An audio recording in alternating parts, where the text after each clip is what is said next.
Hello, my name is Robert MacKinnon, and I'm Mount Allison's interim president and Vice-Chancellor, and a proud graduate of the class of 1978. I know you are just starting to plan your university journey, and I hope your visit to our fall open house will help you choose the next step for you, just like I did.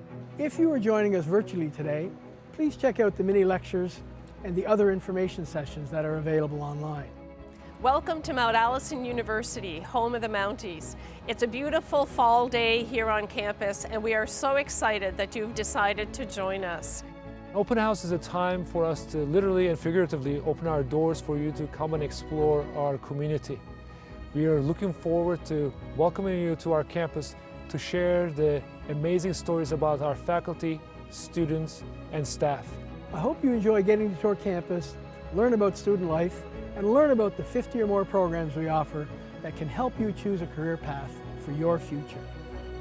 I hope that you'll take advantage of today, walk into some classrooms, check out our facilities, go and see our new gym, and just generally get to know us because we are so looking forward to getting to know you.